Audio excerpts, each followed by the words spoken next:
Okay, we are back. I apologize, guys. The internet just decided to go kaputs on me. So I had to reboot, but I am back, and we are live. We just had Game 2. We're 1-1 in a best-of-5 series. Blue Player is putting on a clinic on how to handle islands against KryptixXL's very dangerous Armenian play. But we're now moving on into Game 3. Let's see. Return to the map. And we're going to see in just a second, Game 3, Persians versus Japanese. Whoa! Okay. Let's do this thing. We are on Bay. And these are two... Well, let me see. KryptixXL with the Japanese pick is exactly what I would have expected for Bay. This makes a lot of sense to me. The cheaper... No, not the cheaper. The faster working fishing ships, if I'm not mistaken, with the Japanese are very effective. They have better fishing ships than average. Let me just reach into chat and make sure. Hey guys, can you all just shout out that you hear me? Everything's good. I know we probably lost some people once the stream went down, but we're back. Can you guys hear me okay? So making sure that we're live, we should be. Everything looks fine on my end. Japanese, I expected. I did not expect to see the Persian Civ on Bay, but it makes a lot of sense. You obviously have the water component, and for the Persians, their docks work faster. But then on top of that, you also have an incredibly versatile, strong civilization, great cavalry options. This should be a really exciting matchup. The question that I have in my mind is, will we be seeing the Savar, the Persian paladin replacement? Mr. Junior says, okay, I can hear things just fine. Great. Glad that we are back online again. I'm sorry, guys. I've got to reach out to my internet service provider. And I forget the taunt number, but everybody should have in their mind, if you're an old school AoE 2 player, you should be hearing that voice going, sure, blame it on your ISP. But for real, I have this issue where every once in a blue moon, my internet just decides to crash right around 7 or 8 p.m. local time. And it is so obnoxious. And it interrupts moments like this in the middle of streaming with you guys, putting on a show, and all of a sudden I hit a speed bump. Yeah, that's not what I'm paying them for. So, that's definitely a little obnoxious, but we are back online. Disappointed Invader is unfortunately... he's not joining me for Game 3. We may hear from him a little later in the match, but either way, I was happy to have him join me for even one game in the series. I love co-casting. It's fun to be able to bounce off of people and to have them sort of notice what you don't, and just the commentary, the banter, it's awesome. I love doing it. Every chance that I get, it's great. Great fun.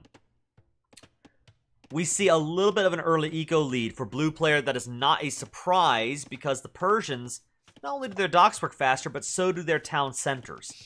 So Persian players typically get a little bit of an early eco lead going. You couple that with, in the late game, we might be seeing things like trash bows, crossbows that don't cost any gold for the Persians, which are pretty cool. Some of the best cavalry in the game.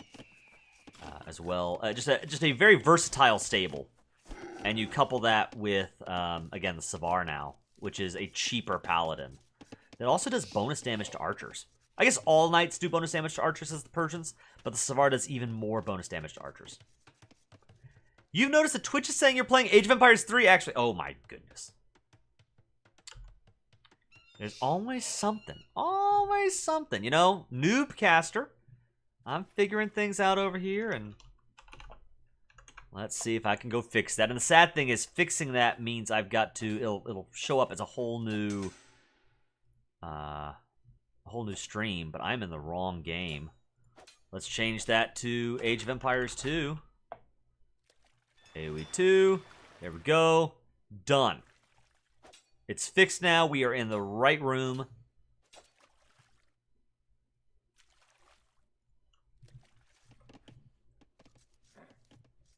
There we go. It changed. Yeah, I had to go in and manually change it, but we're back now. Blue player. On his way up to the feudal age. He will research that a little bit faster than his opponent because of the Persian bonus. And he should come out of this with a little bit of an eco lead. Again, he's producing vills faster. He is researching the tech faster. The Persians are just a really strong jack-of-all-trades kind of civ.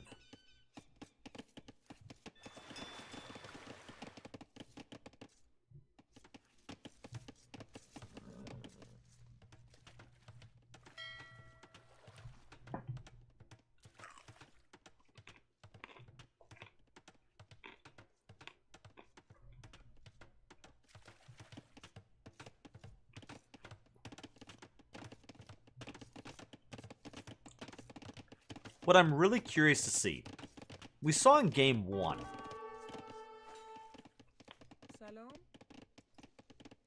little bit of a fight there, but nothing serious. He's trying to take out some wood.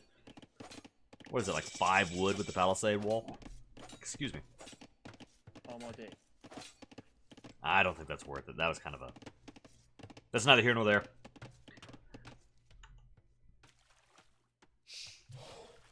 Let me see real quick. I'm going to respond to Blue Player.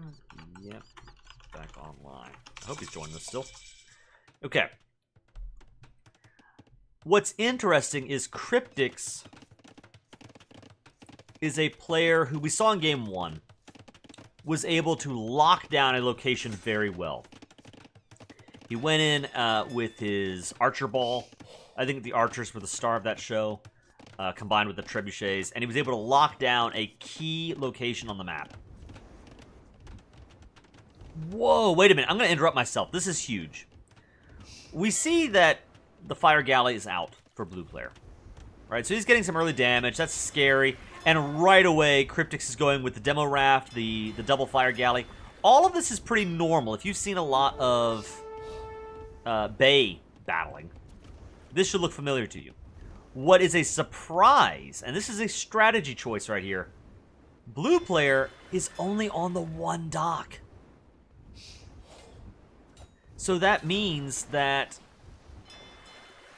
everything that Kryptix, he's not really trying to invest heavily in the water. He's going to give that up. He's picking up horse collar right now. I think he's trying to bait Kryptix into spending a whole bunch of extra resources on fire galleys that he does not need to. The mind games are real, guys, as we are in game 3 of this finals series.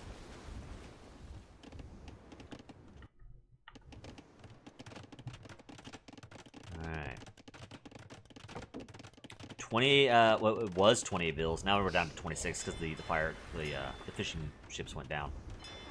Yeah, he's continuing to produce those fire galleys. He's not canceling them. Alright, the resources are spent. And don't get me wrong, that could be a win for Kryptix. He's got the docks already down.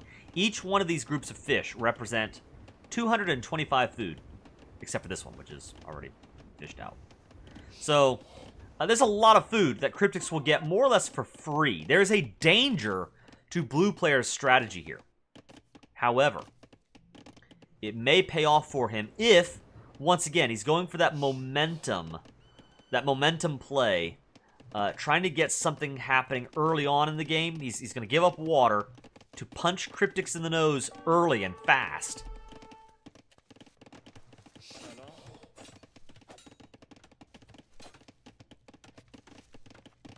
It says 3 vills down, but I think those are the fishing ships. I don't believe that blue player recognized it. Now, what he should see, the scout is moving around blue's TC. He should see that those farms are up. Seeing those farms right away should be a clue. If he hasn't recognized it already, he should know. This is a trap at this point. Oh, no. Pathing absolutely stole that from Blue Player. That was a kill. And dare I say, I'm not going to say any player has won or lost because of that move right there. But that is huge, not just for the actual game or the numbers part of the game, with Kryptix not losing anything from that scout play, but also from the psychology, morale aspect. Blue Player had a really clever move. This was kind of a, I don't want to say all in, but it was sort of a gambit, giving up water for this sort of pressure with 2 scouts. Clever, by the way, to only use 2 scouts. He's not over-investing. I do see he is training 2 more, wants to get some more damage in. But I think that he's going to limit how many scouts he actually puts out on the field. Clever play. It was a great move. But the combination of kind of the scouts just sort of stuttering and then running into the tree right before they could get that final hit on the villager means the vill does not go down. He doesn't really get anything out of the scouts just yet. That is a psychological boon for Kryptix. He's feeling great right now. And if I'm Blue Player, I am really frustrated at my bad luck. Junior's calling it. It's bad luck.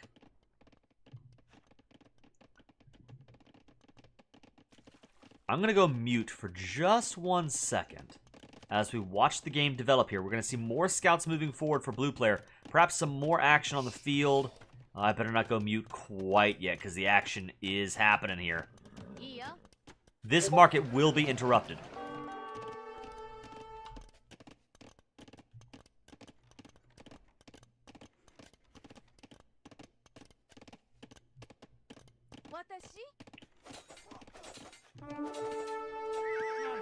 Okay, another scout goes down. That's 2 scouts that have been lost so far. Oh, and he's running away from the spears, which means once again... Does he even see the... Okay, at least. We get a vill kill. That is not even... Again, the psychology aspect. I don't even care so much about the actual numbers, the resources. No, it's just the psychology with everything, all the bad luck. I need to get at least 1 villager killed from this play. And he gets the vill kill. He's got to be happy about that. But meanwhile, archers again out of Kryptix. I respect archer play. I mean, it's a weakness of mine. Kryptix beat me up with it. It's hard to play archers compared to Cav, at least in my experience. Fortunately, skirms are out for Blue Player, so he should be able to chase these archers away.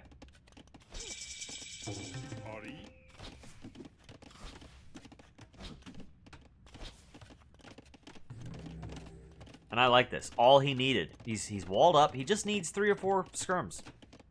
You don't need to create an army of skirms. You just need a couple to push away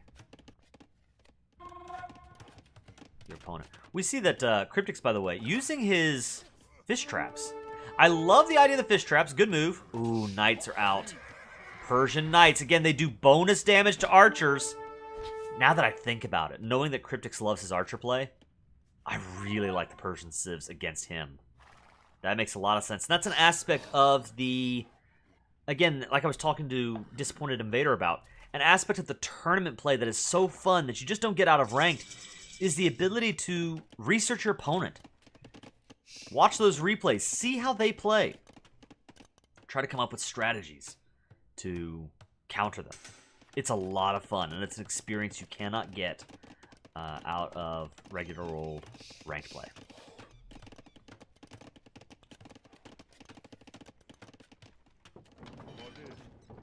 We see. Wait a minute. Wait. Oh, this is a big misplay from Blue Player as the archers just slip right by. Those were free kills, my man. But I get it. It happens.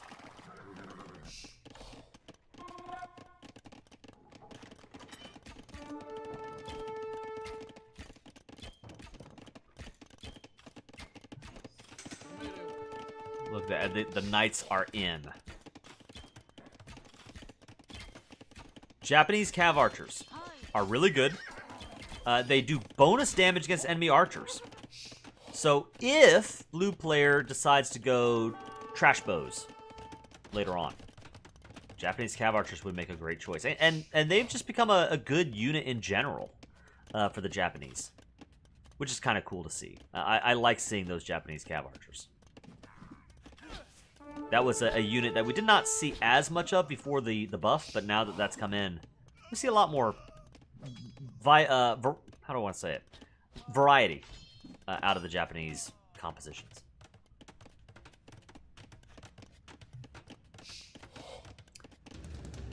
A defensive siege workshop coming up.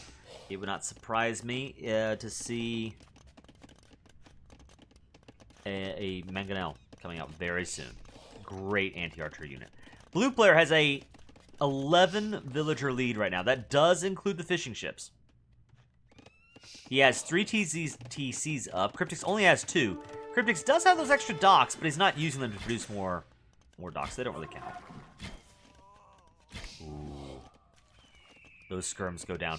Great choice by Kryptix to go ahead and attack the skirms. It is true that skirms beat archers, but when you have those kinds of numbers and the skirms are still in the feudal age, just take that fight. You win it anyway.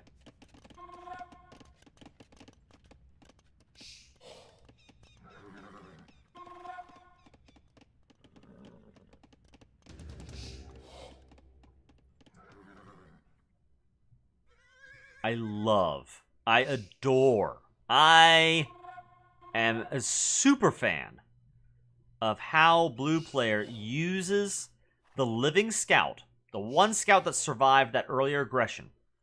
He kept it alive, and he's using it now to scout out parts of the map and make sure that Kryptix is not expanding into areas that, you know, will catch him by surprise. That's an incredible use of keeping units alive and getting use out of them, even when he's only got 18 HP.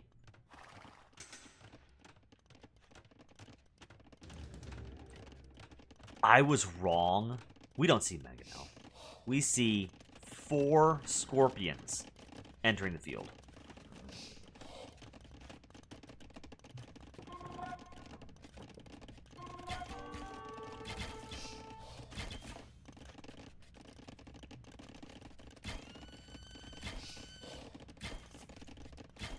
Palisade wall going down. The Cav are in. Amazing choice to build the Palisade gate in order to force these heavy Cav, or Cav archers. If they want to come through here, they're going to have to go under the town center and absorb all of that arrow fire.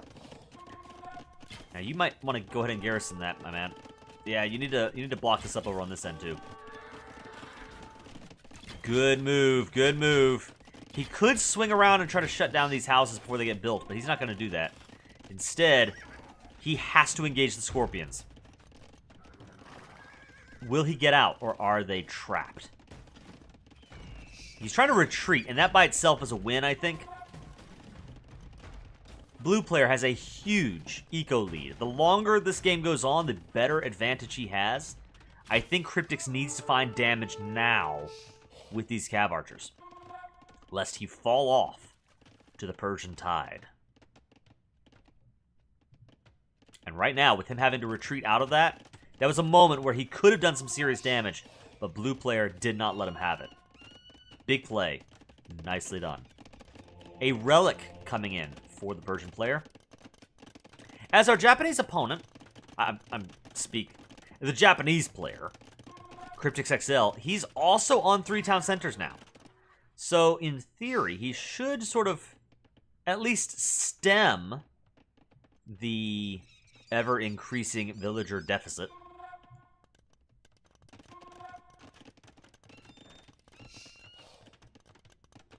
Man. We have 22 Cav archers. 3 more on the field for Kryptix in just a second here. It's tough to deal with these kinds of numbers. He wants Imp, but he didn't have buildings, says Indeed 0101. Welcome to the chat, by the way. Appreciate having you joining us here on Iron Kaiser Gaming. Game 3 of our best of 5 Otto the Great T90 Hidden Community Cup Finals. It's a pleasure to have you joining us. I appreciate it. Yeah, I agree. Clearly, we see that the buildings have finally come in. Husbandry coming in for the Persian player, which doesn't surprise me. If I am not mistaken, the Persian bonus for cavalry doing bonus damage to archers only applies to foot archers. So archers, crossbows, and arbalists. I don't think it includes the cavalry archer. Someone can correct me if I'm wrong. But I don't think we will see that bonus come into play against Cav Archer, which makes Cryptic's choice here to go Cav Archer all the smarter. It minimizes, it just takes away one bonus from our blue player, Just gonna say our blue player opponent. For some reason I keep saying opponent. I'm not in this tournament anymore. I guess I keep putting myself into one player's shoes, and then when I make the switch, you know, they're opponents. Anyway. Oh, look at this. Blue is moving out with his army at the same time as red. He's flanking. He's going to get some free kills on a camel here. No, he's not. Yes, he is. There we go. Camel 1 down. And a forward castle coming in as both players will hit the Imperial Age at the same time. Blue player does not have a defensive castle up, though. And that means our Persian player is forced to either take this fight now before the castle goes up, or we will see trebs coming out on blue player's face, and all of his economy, his superior Persian economy. Wait, the Vils are running away. Why are the Vils running away? Are the Scorpions are doing their job? Is that what I'm seeing? This is incredible. Scorpions are a unit we don't see enough of. They're doing a great job of harassing, scaring these Vils. The Vils, in order to build the castle, they have to line up, which makes them a perfect target for Scorpions. These Vils are dead. That castle will not go up. Unbelievable. That's huge. That is huge. And look at the Cav force. The ones that are alive are on 50% health at most. Huge coup for BluePlayer10. I think Kryptix needed that castle to go up in order to play the game he wanted to play. And Blue Player was just not having it. The combo of the camels, which are now heavy camel riders. Heavy cav archers for the Japanese. So both players are in their Imperial Age upgrades. But man, what a fight. Well done. Exactly. Kryptix tried to go in for the all-in kill, and it was not enough. And seeing as it was not enough now, he is definitely on the back foot. We have learned from watching however many games of Kryptix, don't ever write him off. He is the second wind. He will find a way to try to come back from this and be dangerous all the way up to the end. But right now, once again, this is BluePlayer10's game to lose. Unbelievable play. It was a smart play by Kryptix. If I were in his shoes, that's probably the move I would make. But perfect response. I wonder, could those Cav Archers have shot down the Scorpions more effectively? If the Scorpions go down, I think the villagers are able to get that castle up. I don't know, though. That was so well done. Kryptix also, by the way, I was mentioning, the Persian bonus is that knights do bonus damage against archers. So I don't believe that includes the Cav Archer. But then in turn, I think Blue Player is realizing that bonus only applies to the knight line, and since it doesn't work on Cav Archers, I'm just not going to go knights anyway. I'll go camels. Great awareness of your opponent's composition and responding to that. Interesting that we see even more. He is not, something I've learned about Kryptix, he does not yet shaken off of his chosen main unit. You know, he'll mix in multiple compositions, but when he picks a unit, he likes to stick with it. He is all in on the heavy Cav Archer.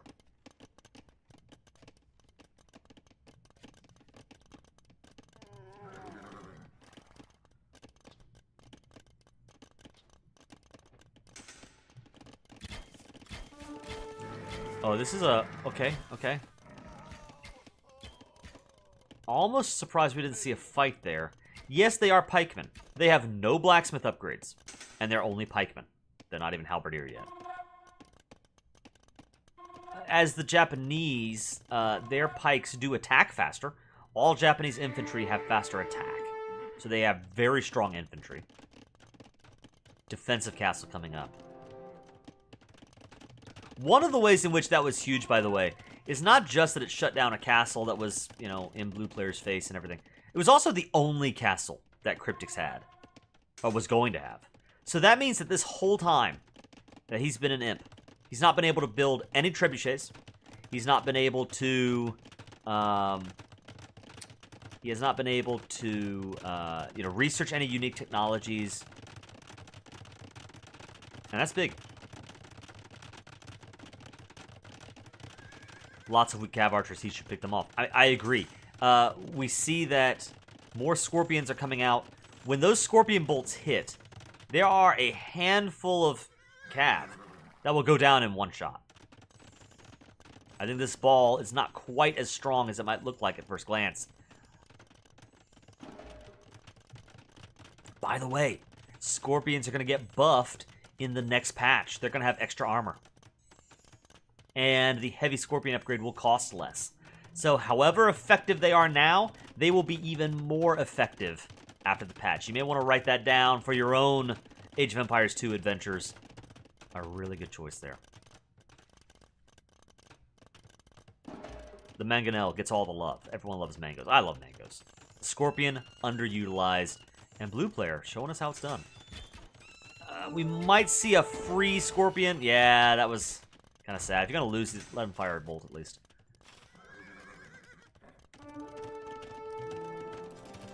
Hoardings coming in. He's concerned about the health and longevity of his castles. It looks like an attrition game now. I agree, yeah, both players are transitioning into a late game, grindy sort of situation, which gives Kryptix a chance. Blue Player has the stronger eco by about 40-ish vills. But you know what? Kryptix has 110 villagers. And Kryptix has the much larger army. 86 to 50. Now, who has more resources collected?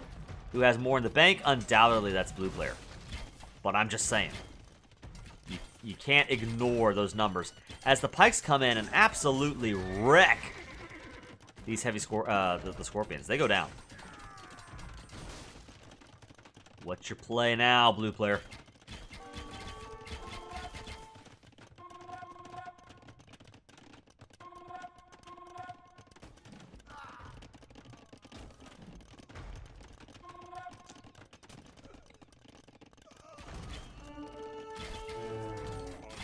Nice. Hand cannons are on the field. This is a great choice. As the hand cannon numbers blow up, and they will. I mean, there are 5 archery ranges here in the middle. So those numbers will mass quickly. But this is a great response to the Japanese halberdier. Japanese have some of the best infantry in the game. So having hand cannons to be able to shut down that infantry play makes a lot of sense.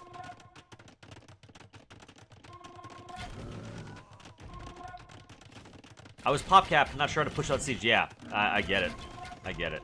I think maybe, at least in the near future, I would start deleting villagers. I think the eco might be too much.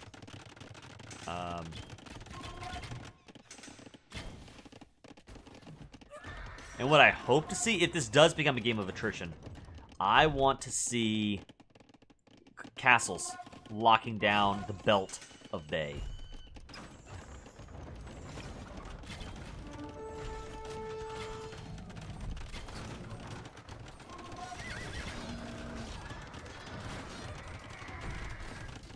One scorpion getting multiple shots off. Good stuff. Yeah, you don't need that halberdier. That's my halb. Alright, well, I think he died, but still, it's a win. This is scary. This is scary. Kryptix has 50 heavy cavalry archers. And the good news is... Oh, man. Wait a minute. This is big. Hold on. Trebs are finally out. And Kryptix has all of the power on the field right now. Blue player, from a military point of view, looks like he might be a little bit behind the 8-ball here. He's committing to a fight. No, he's going in and out. He has lost so many camels just dancing back and forth. And I get it. I'm not, like, if I were in his shoes, I'd probably do the same thing. But it's frustrating to watch these the camels slowly get picked off and not do any damage in return. Kryptix is doing a great job with these cav archers.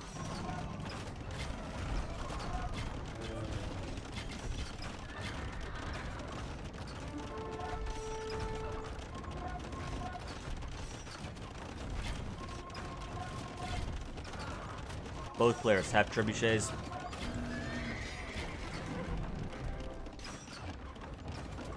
One thing that I'm seeing here, I don't know that I like it.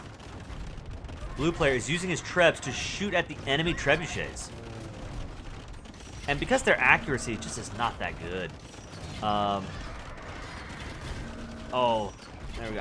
I guess they're both doing this to each other. The trebs are shooting away at each other while the archers and the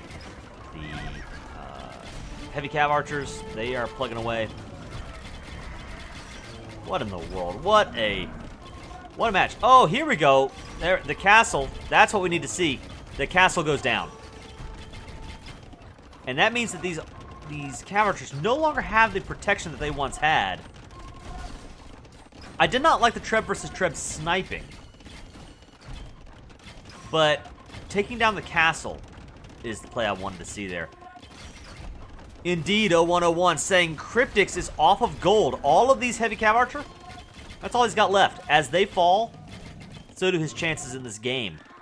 That would be my suspicion anyway. What he should be doing, he should know that there's gold across the belt. He should be trying to get onto that gold ASAP.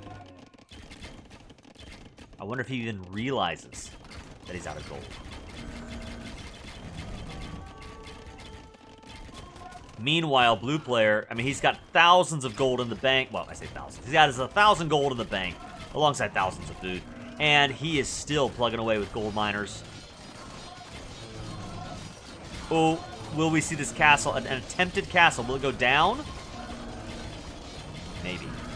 The halberdier putting in work, knocking out these camels.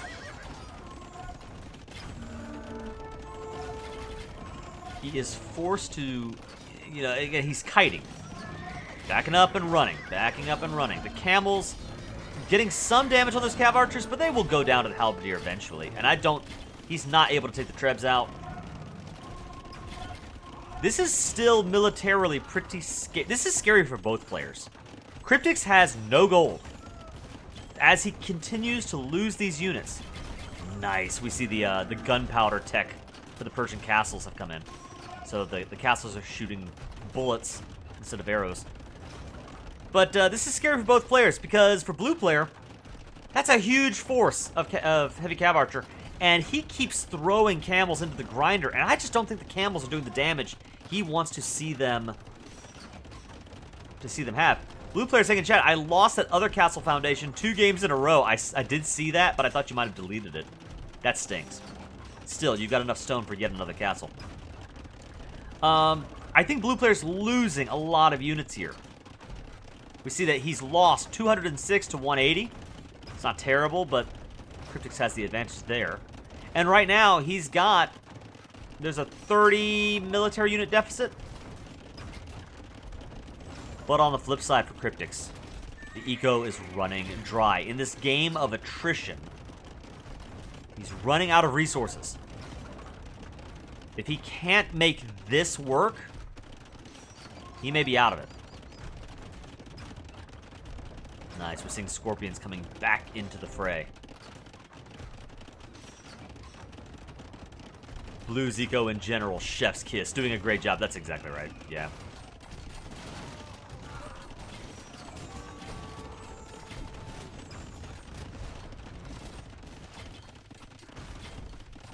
If I was a big name Twitch streamer, and I had like people to make custom icons and that kind of thing, I should have like a Sergeant or a Genoese crossbowman do like the chef's kiss. Like the little cartoon icon, that would be pretty funny. Yeah, I agree. If this is a game of attrition, If this is a game of economy, blue player probably has the lead here. But if Kryptix can just crack the shell, blue player is pretty much out of stone. He's forced to buy. And the more stone he buys, that eco might be draining further and further and further.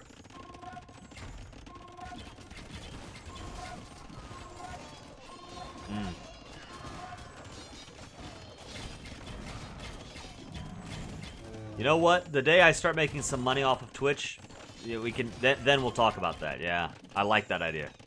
I would love like cute little custom AoE 2 icons. I think that'd be amazing. Maybe people in the Discord can give me ideas on what sort of AoE 2, AoE 3, like little cartoon icons and reactions I should put into a Twitch stream.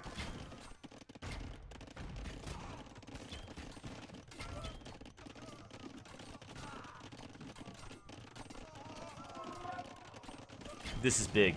Kalimitar, Calliope AoE, called this earlier, asking why is blue player not going skirms? I'm surprised to not see skirms.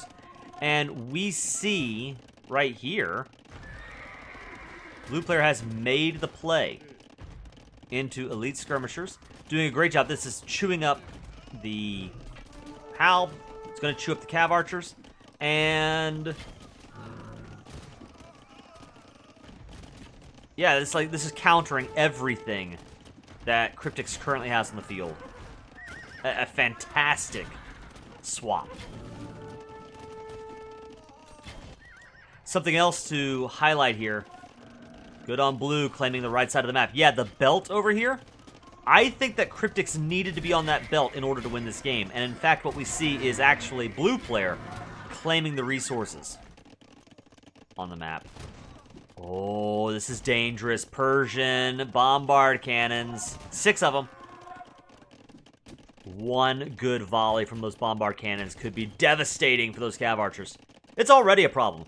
Blue player has taken the military lead alongside the eco lead. Kryptix's industry is falling apart.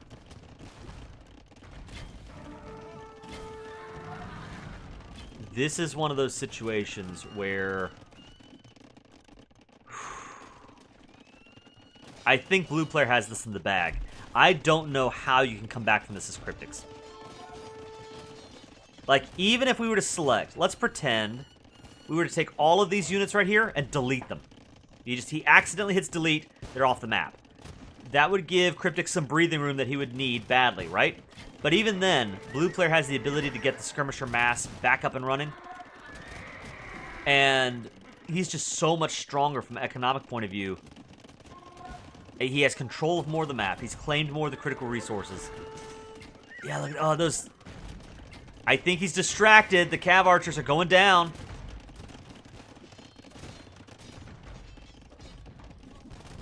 Yeah, look at this. The halberdier producing centers that are barracks.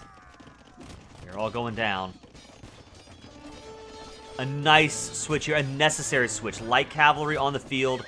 The light cav should clean up the skirms. They should clean up the bombard cannons. Camels would have been amazing here, but they went down earlier. Where are they? Oh, they're being trained right now. Okay. This is the move that Kryptix needed to make, but like I said, even if we deleted those units, I don't think it's enough. Elite War Elephant. Elite War Elephant. I'm sorry. Blue player, he has to win now. This is amazing. I love to see War Elephants. You have very little gold. You can't afford monks. And your barracks just got destroyed, so you're not building halberdier. You got one barracks, right? So they're gonna trickle out one at a time. Amazing pickup here.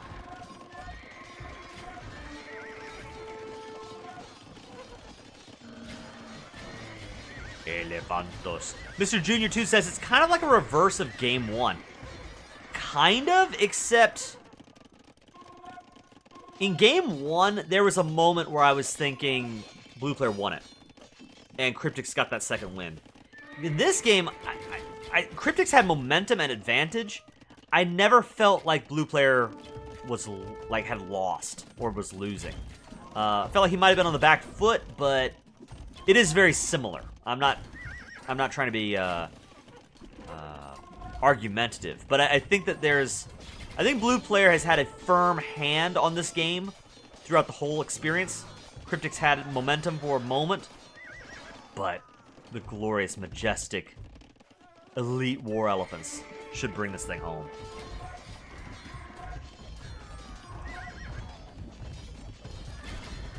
These skirms are gonna get chewed up by more light cav, but then the camels will chew up the light cav.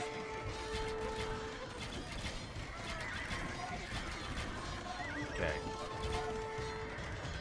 Notice, by the way, Kryptix is down to only 700 food. Town center going down. There's a castle that's about to go up, a defensive castle. He needs this. I will admit, even here, from this position of victory or advantage, I would be so annoyed if I were BluePlayer. The way that Kryptix is forcing me to play. And you know, just the skill with which Kryptix is using these Japanese cav archers. It is so wildly annoying. I probably would have thrown my lead by now, just trying to kill these cav archers. It's ridiculous.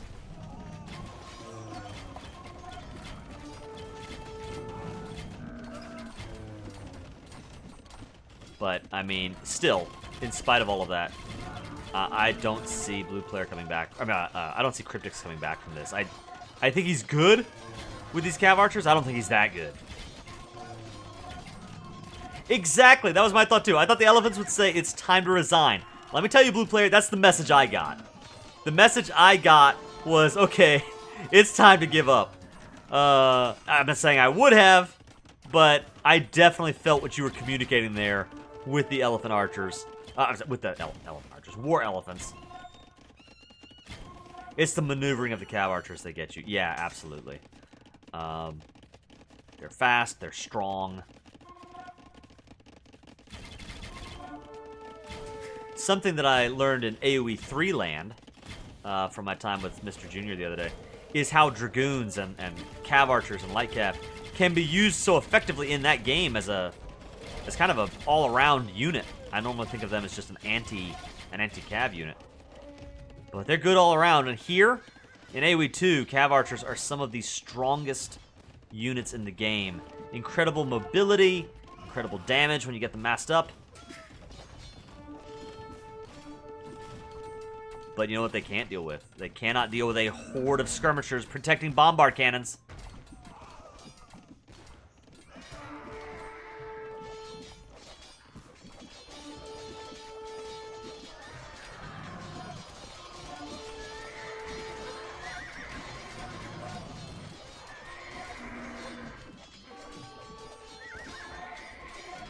It's fun watching the military numbers go back and forth, back and forth. 1 second. BluePlayer has the lead. Then it's Kryptix. Then it's BluePlayer. This cav archers are down to 27. And yeah, he's getting Vil kills. That can sting. But honestly, at this point, when you have 11,000 wood in the bank, 5,000 food, honestly, you might even be doing BluePlayer a favor by thinning out his villager numbers. At this point in the game, he doesn't really need 120 Vils. He could delete half of them. Go more into military. And then, if for whatever reason he needs the eco, he's got 6 TCs. He can just build that eco back up right away, like that. Nice use of the scouts to shut down the gold and stone eco. Now, I was just talking about how you don't need eco, but there's a side of me that does want to see the gold and the stone defended and stayed on. I don't like them dying there.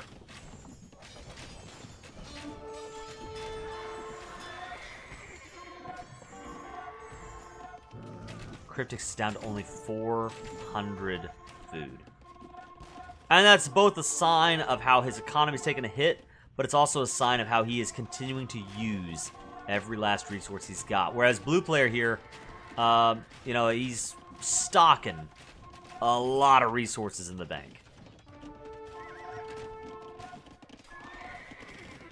This is just wild. What a grind. What an absolute grind. We are at our Persian player having killed 600 units. And our Cryptix player, our Japanese player, having killed 550. So that's 1,100 plus units that have died in this game so far. Wild.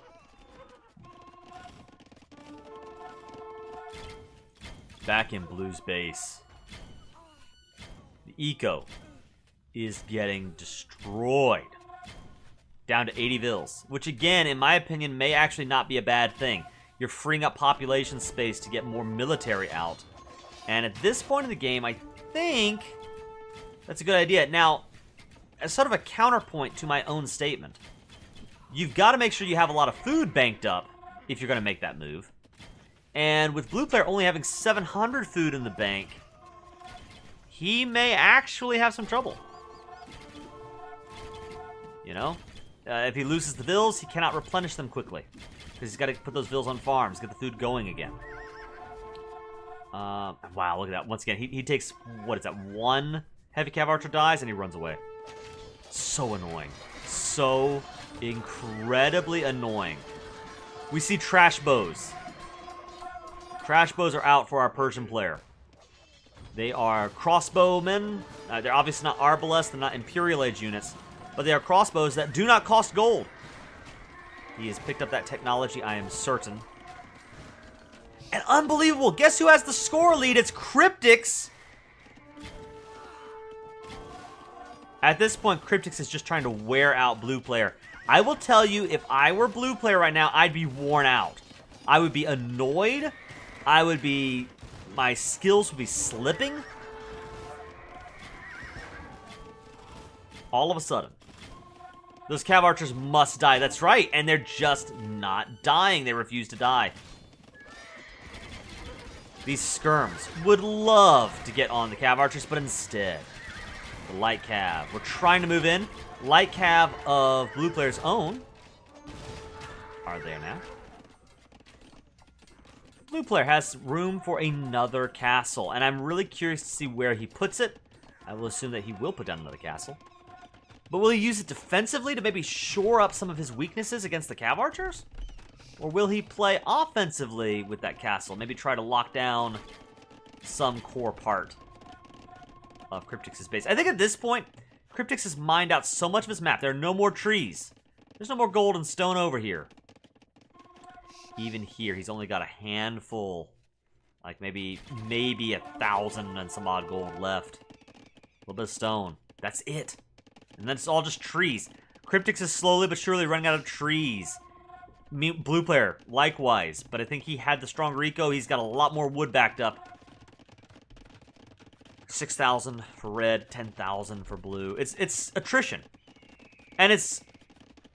as much as it is attrition of the numbers, it's as much attrition of the mind. Attrition of, can you continue to play at your strongest? Or will you get tired? Will you start slipping?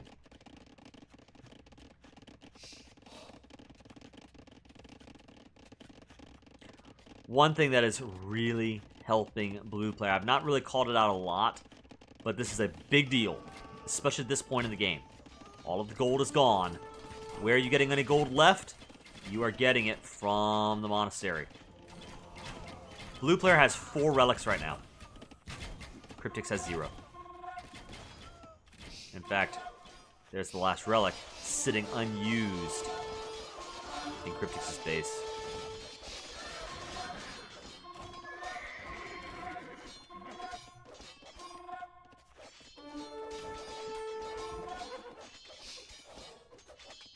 The early crop rotation was a good call, if I say so myself. Yeah, obviously that made a huge difference here.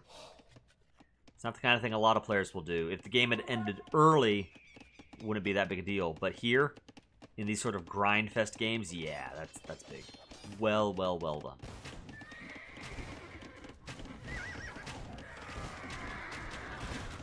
Look at these light cav just melt the castles and the skirms.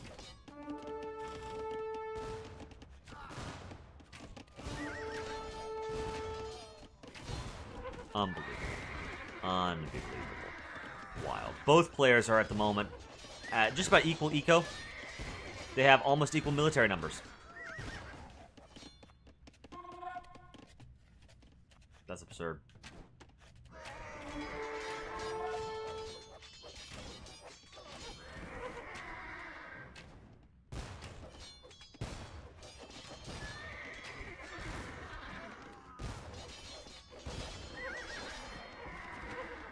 Nice.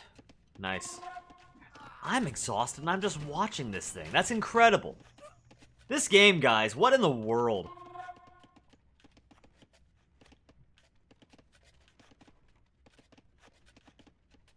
And let's remember, too, let's step back for a second as this battle is taking place.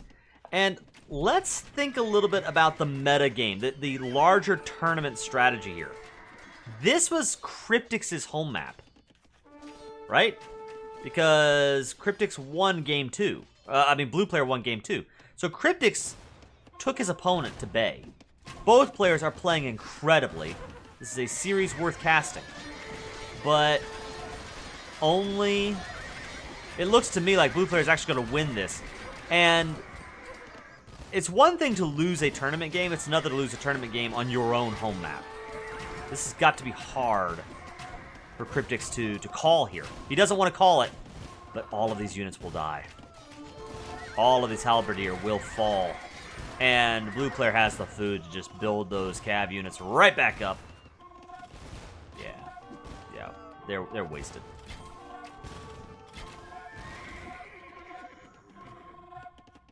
Okay. Is this battle going to go on to the last tree? Is it just going to keep going until we see every last piece of food and wood and gold spent? Maybe. Look at this. This is huge. Kryptix has 11 villagers on gold at an hour and a half in the game. It's not really an hour and a half, but an hour and a half of AoE time. I like this choice. It's only palisade walls. It won't keep him out for very long. But it's at least, uh-oh. He catches it. I bet you the whole walling plan dies right here.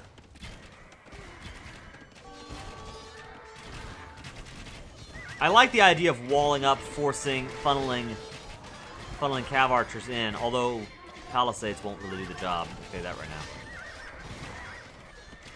Maybe build up some more buildings instead. Just get a string of stables, or I don't know.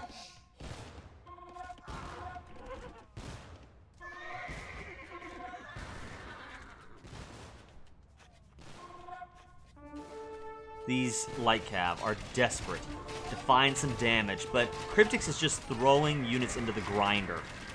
And BluePlayer is about to take the score lead back from Kryptix. He just takes it. What an incredible, incredible battle. You know, at this point, I don't care who you are. You could be Kryptix, you could be BluePlayer. I'd be frustrated no matter who I'm playing. Who I am. It's just, what in the world is this game? Wow. What a fight. It's those castles that'll win the game for BluePlayer. I agree. The castles lock down parts of his map. They keep them safe.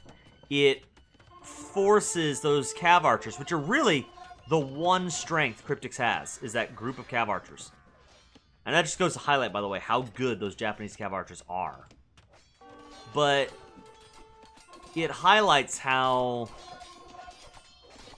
you know, you can only do so much with them. The castles will just shut them down. So I agree with you. That's huge. Blue is in a much better position. He's controlled more of the map. He has more resources available to him. This is a game that is all about resource control, and BluePlayer simply has more of it. Even though he's down 20 bills right now, and Kryptix has taken the score lead back, they're clearly fighting back and forth on the scoreboard as well as the battlefield. Ultimately, this just has to go to the Persians.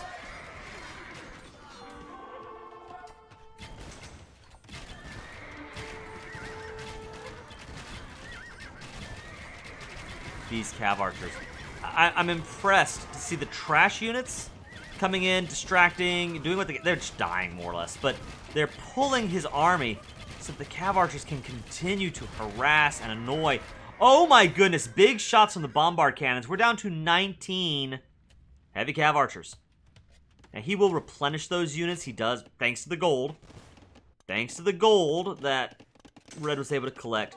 Those numbers will go back up to, looks like just shy of 40. But that's the one thing you do not want as Kryptix, is to lose your Cav Archer mass. From Kryptix's point of view, if these Cav Archers die, it's game over. I think he immediately surrenders.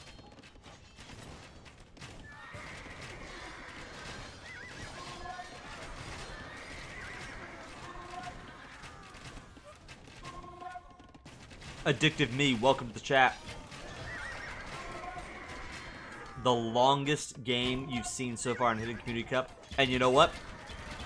I know you well enough to know you've watched a bunch of Hidden Community Cups, so this one must be an absolute grind.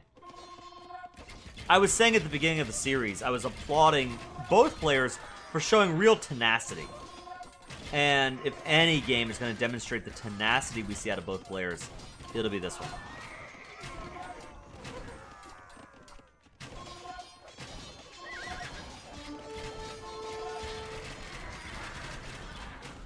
Trash bows from the Persians look really nice in a situation like this when there is no gold on the map. Being able to train up a force of crossbows when your opponent is not building skirms, yeah. Now, fortunately for the Japanese, again, Japanese Cav Archers do bonus damage to archer units. So they are kind of serving as your anti-archer option. But then on the flip side of that, again, Kryptix doesn't want to throw away his Cav units either.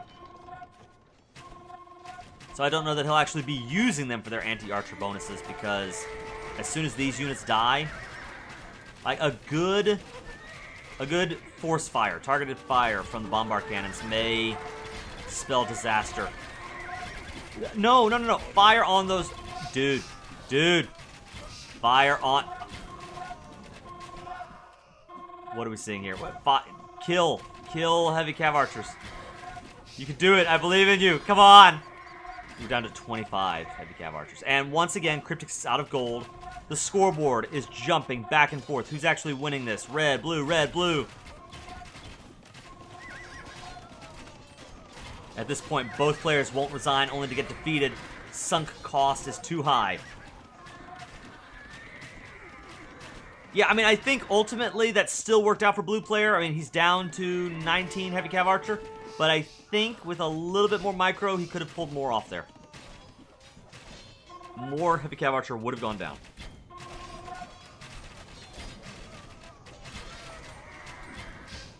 Oh, wait a minute. Guys. There is something I did not realize, and it is dangerous. Look at Blue Player's economy. He is down to less than 800 wood. At an hour and a half in the game. He's got, this is 16 vills right now. He's putting vills on wood. He recognizes the problem. There's still wood out there that he can collect up on the belt. But is this going to be one of those games that comes down to the last tree? We saw that in the Hidden Cup, the pro level. Will we see that here at 1350 elo?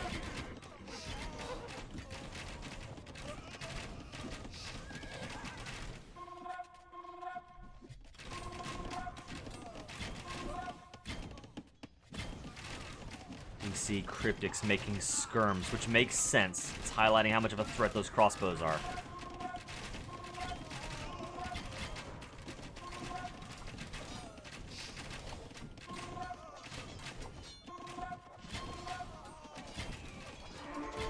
A whole swarm of light cav are coming in. They should die very quickly to the halberdier. He'll get some archer kills, but seeing as the archers don't cost gold, I don't know that it's that big of a loss for Blue Player. Yeah. Once again, Kryptix running away with those cav archers. It reminds me of... This game is actually giving me fond memories. It reminds me of when I was really young, in my young teenage years, and I would play the original Age of Empires 2 with my brother. And whenever we play AoE2 or we play other strategy games like the Battle for Middle-earth, my brother would always complain that the way I would play is I would fire with my units and then pull back and retreat. You know, basic kiting and that kind of thing. But we were young, and that sort of maneuvering was... It annoyed him so much. Like, God, why don't you just stand still and fight? Why are you always running away? You know, fire and run, fire and run. And, I don't know, for some reason, that's the name of the game for Kryptix here. It's all about kiting, maneuvering, running away to live another day. He has to. He's running dangerously low on resources. Only 1,000 wood, 1,000 food. No gold, no stone. He can afford an outpost.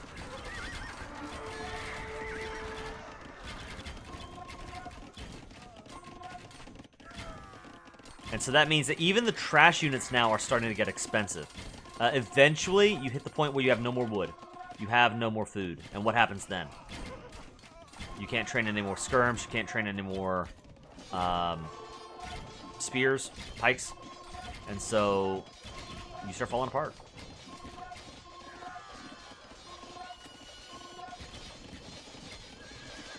This little gap of palisade wall, that's cute, but it won't last long.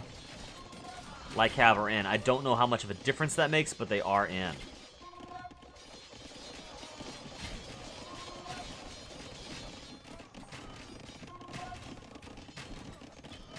And instead of using the hole, you're just going to loop around. I guess it doesn't matter. Either way, you're going under the castle. You're going to lose some cav there.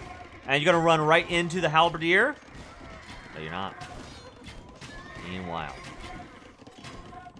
This is actually big. If Blue Player will put even just a couple of crossbows and shut down that wood line, that's big. Guys, can I be honest with you? Like... Age of Empires 2 at my least favorite, not as a caster, I mean, this has been an amazing game. But when I'm playing Age of Empires 2, man, when I get to this point in a match, I am exhausted. I mean, it's wild. And to imagine being in their shoes, knowing that this series is 1-1, whoever loses this, you know that you were so close to making something happen. I am so impressed by KryptixX's resiliency here. And his ability to keep on fighting and to try to make something happen.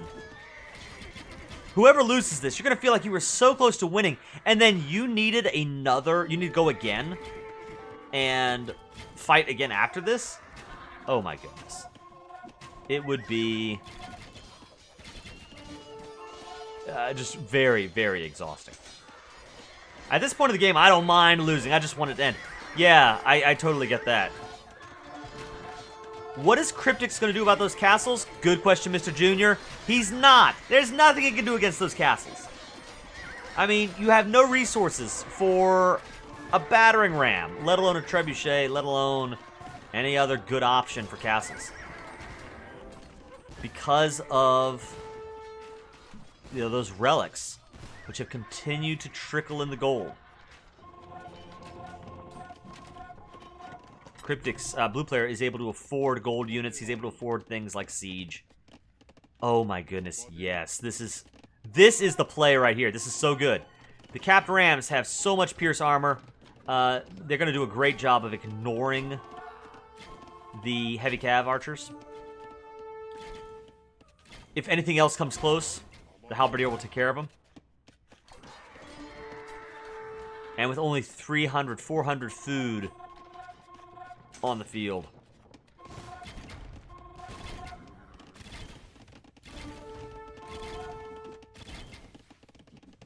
Yeah, this is hard.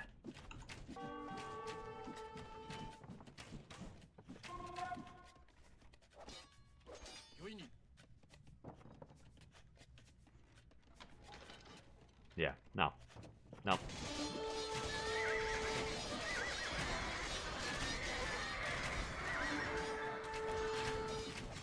Here we go. Battering ram action. I do not like how the one ram moved out ahead of all of the others. It needs to go ahead and eject your units. Okay, never mind. All right, so that was a little bit of a waste in my opinion. But you know what? I get it. You're nearly 2 hours into a match. At least 2 hours of in-game time.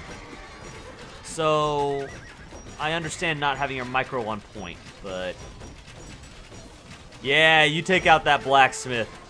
That'll show him who's boss.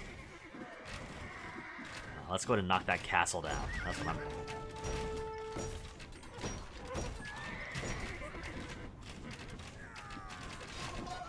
This is great. Cav Archer's in the back of Blue's base trying to find damage, but he's not going to find anything there. Nothing that's really worth it, in my opinion. This is it. This is the moment. Look, Kryptix is down to 100 food, 200 wood. He has no resources to continue streaming in trash like this. It's over. I understand his hesitancy to call it. You know, this is the tournament finals. You want to try to make something happen, but it's not happening.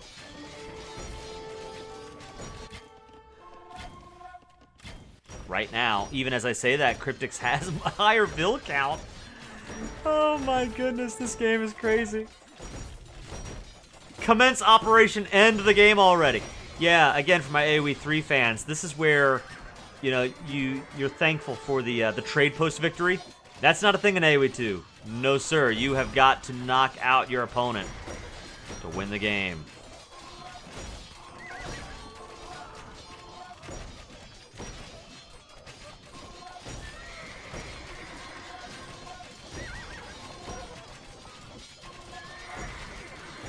Yeah, but now he's getting mopped up. Yep. We have 196 pop here for the Persian player. We're down to 93 for the Japanese player. Let me take a vote, chat. I mean, at this point, do you want me to skip ahead a little bit, or if we made it this far, you just want to watch it go to its conclusion? There's no way Kryptix comes back from this. Should I fast forward some, or should we... Oh my goodness! There's your end of the game already move right there. The elephants are back. Mr. Junior says, I want to see the ending. I get that. Yeah, I think I'll go ahead and let it play out. We've enjoyed the journey this far, and I'm having fun. Don't get me wrong. I'm having fun, so let's see it end out. No, we commit. I love it, chat. You're exactly right.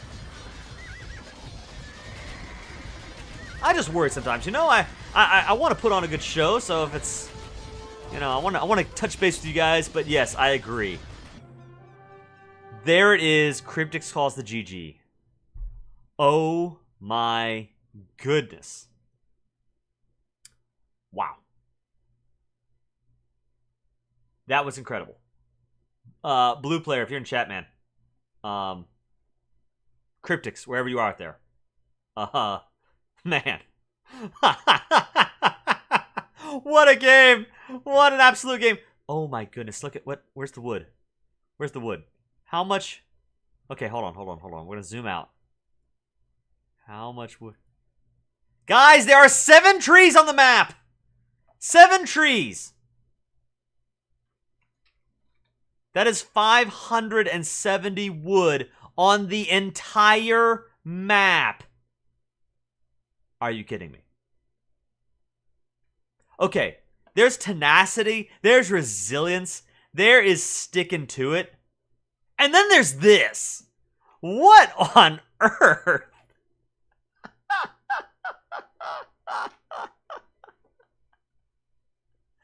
Look at, let's absorb this for a second, guys. We can't move on to the next game yet. We've got to absorb this. Look, we have 1,600 kills for our winner, blue players, versus 1,440 for KryptixXL.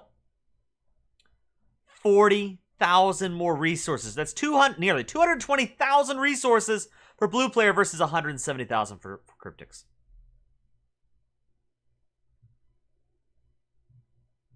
I mean, guys, you know what? I'm not regretting so much not having made it to the finals.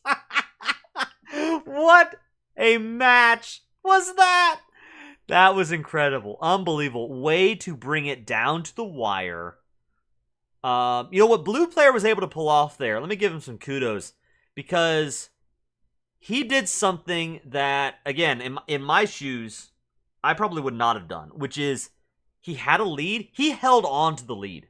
Kryptix put on incredible pressure with those Cav Archers. And I think for a lesser player, I probably would have somehow messed it up. I would have made some mistake, and those Cav Archers would have put me on the back foot, and I would have thrown away the lead that I had. Blue Player was able to hold on with both players, incredible tenacity. Kryptix getting so much pressure in with those Cav Archers, and just hanging on to the bitter end. Blue Player hanging on to the bitter end, responding exactly, blow for blow, kind for kind, and making it work. Incredible. With Kaiser, we only got to see a fraction of Kryptix's power. That's right.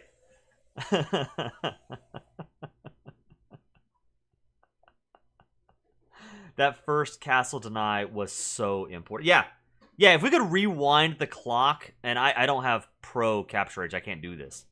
But if we were to rewind the clock, maybe like an hour and a half of in-game time, when we were able to, Blue Player was able to shut down Kryptix's castle.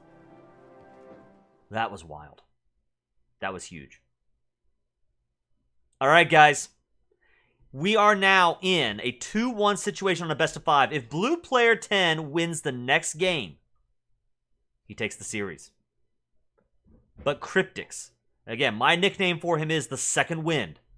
We have seen in every single game that I've witnessed of Kryptix. It's like this guy refuses to die. He finds ways to get a second wind. We even saw that in this match. I mean, you think he's down, and then he just comes back with a vengeance. Can he pull that off at the macro level? Can he get 2 wins from here to win this thing? The only unit you did not see was the Savar. That's true. I would have loved to see the Savar. But, you know what? I can't complain about not seeing Savar when we got the Elite War Elephant. The Elite Battle. Well, yeah, War Elephant, right? Wild. Okay. I tell you what, guys. I've been doing a lot of talking. Give me just like 30 seconds to go drink something really quickly. I'm going to get some water. And after that, I'll come right back and we will do Game 4.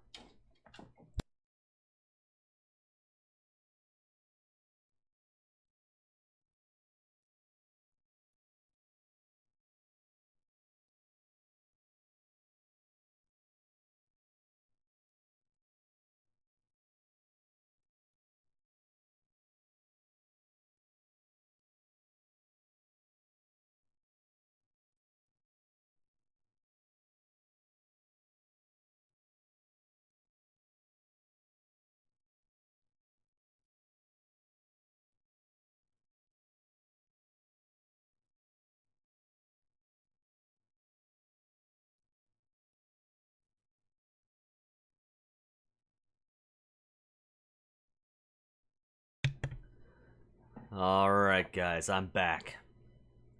Mr. Junior says he needs to BRB too. Okay, I want to take a moment. Let me actually switch us back to before we go into the last match. I said let me back up. I did not give anything away. I do not know who wins this. I mean the next match. I don't know if it's going to be the last one or not. But when we go to the next match, I want to actually take a second. We can kind of recollect our Age of Empires minds here. Let's look at the draft situation right now. Blue Player was able to take islands. He was also able to take Bay. Let's see. Who do I say? Well, I'll just put that. I guess we're looking at this from Blue Player's point of view. Okay. You're Kryptix. You got 2 options left. High Tides and Slopes. Slopes is your home map. You probably have a strategy prepared for Slopes. So I'm guessing we see Slopes. And... Oh. Okay. Alright. At this point in the game, on slopes, I would be really surprised if we don't see Magyar from Kryptix. I think the Scout Rush play makes a lot of sense here. Into, once again, Cav Archers, which are obviously some of his best units. This guy loves Cav Archers, right? By the way, I'm noticing chat, Blue Player, you're right. He had more Cav Archers on the field at the end of the game than the map had trees, my man. That's insane. Magyar are probably going to be his slopes pick. I'm guessing we go to slopes. I'm expected to see Magyar, and for the blue player, we've already seen Saracens, we've already seen Persians, and we've already seen, was it, what was the other civ that we saw? Let me go back, hold on. I'm like, okay, game 1 was Tatar versus Chinese. Okay, so we've seen Tatars, we've seen Saracens, and we've seen Persians. I am guessing on slopes. I predict you want to save Byzantines for high tides. If we go to high tides, it's Byzantines or Dravidians. They both have some naval strengths to them.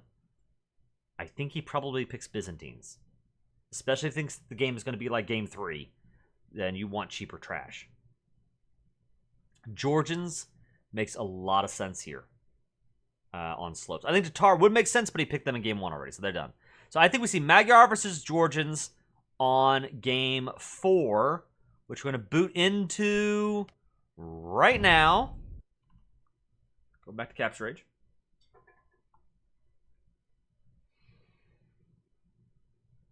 Here we go, guys. Game 4, and did I call it or did I call it? We are on slopes.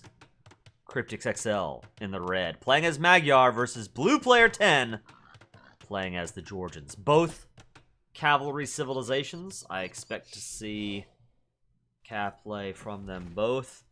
Magyar, I would be really surprised if we don't see a Scout Rush, but maybe he's got a different plan in mind. What I have seen throughout this tournament, this has caught me by surprise sometimes, is when you pick a civ that is so obviously a Cav civ. In fact, I think Kryptix did this to me on one of my games, if I remember right. He picks a civ that is so obviously a Cav civ. Of course you're going to Scout Rush me, and then he hits me with archers, right? So we might see an Archer Rush play, especially if blue player somehow throws away a Scout or something like that. I could see that kind of move happening. But slopes the map Kaiser beat KryptixXL. That's true. This is the one map I was able to pull off of KryptixXL. So, and I was able to do it with strong cavalry play, Step Lancers, which are a really good unit. I need to play around with Step Lancer civs more. Because once you get a snowball going with Step Lancers, they are hard to deal with. I want to take a second, really quickly, to... I've already said at the beginning of the stream, I said, you know, thanks to all of these people, thanks to this event and everything. Because this might be the last game of my Hidden Community Cup cast. I don't know. So I want to take a second to say thank you guys to each and every one of you who has followed me on Twitch or on YouTube, who has, you know, chatted with me on Twitch chat. This has been kind of a new experience for me, doing a lot of streaming on Twitch, and it has been amazing. I love casting games alongside you guys. Having you listening in, sending in your comments as we're watching games or playing games. It's been an incredible experience. I don't need to be super famous just to have, you know, like 4 or 5 guys in my chat is wild and awesome.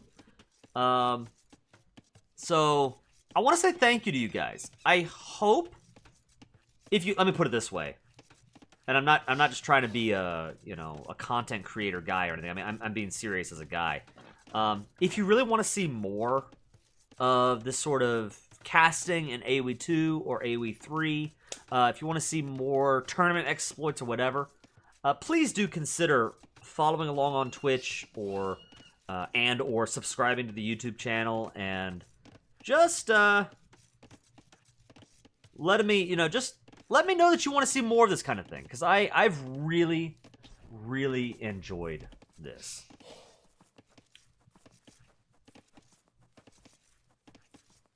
I think it's made me a better caster, too. I've done a lot of casting of AoE 2. I've had the YouTube channel for a couple of years now. But it's just fun. I love these tournament games.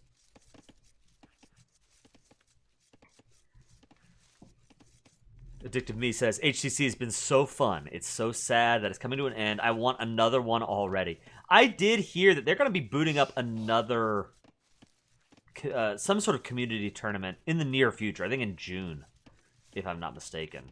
There'll be another one of these soon-ish. So, we'll see. We'll see. KryptixXL in the chat saying, I'm here. The tourney itself was fun. The devs, on the other hand, got on my bad side. Oh, no. I'm sorry to hear that. But I'm glad the tourney was fun. Great people are casting and we can draw. Hey, thanks, man. I really appreciate that.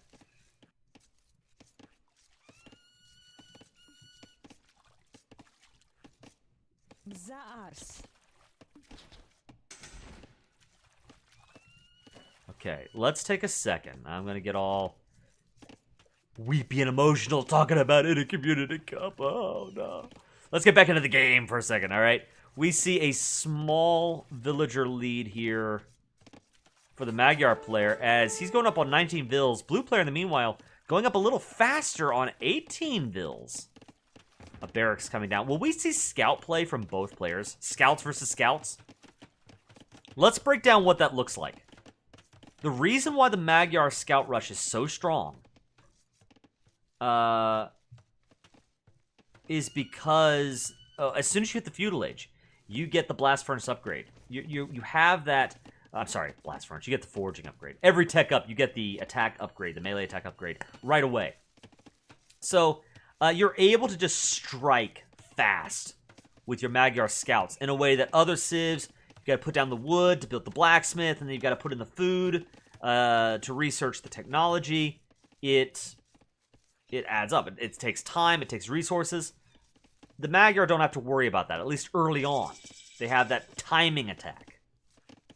But on the other hand, Georgian cavalry regenerate HP. So that means that I think in the long run, in a world in which the Georgian player is oh, this is good. This is so good. You don't need to. Okay, I would have actually stayed in on that. I thought that was great. That's the stable. You want to shut that stable down. You want to slow down that scout rush. You don't need to get kills. You just need to be annoying. And you just need to slow that down. I like that. I wanted to see more from Blue Player there. To just sort of harass. Slow that stable down as long as you can. The Georgians have their stable up.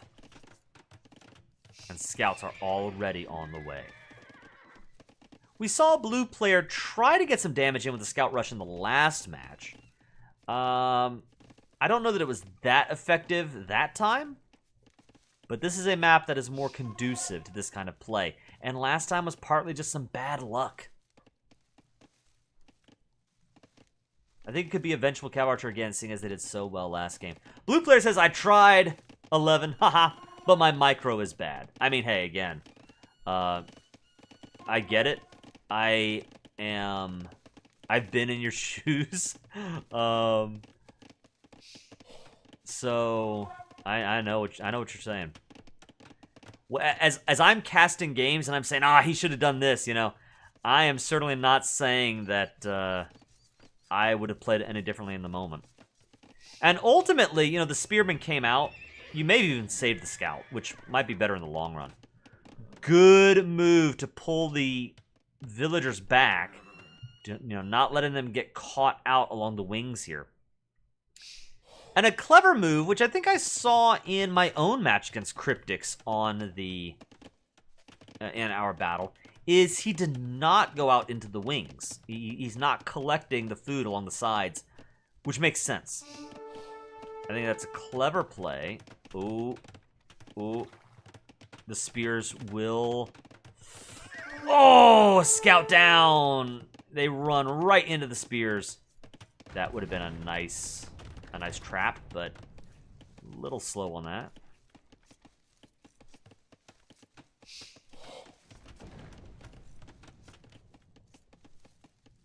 A couple of days before yesterday, someone called me a surface because of my micro. What? What? Okay, a little... Oh, a Smurf. Okay, okay. That makes so much more sense. Okay. I'm over here. A surface. You slab of marble. Your micro is too good.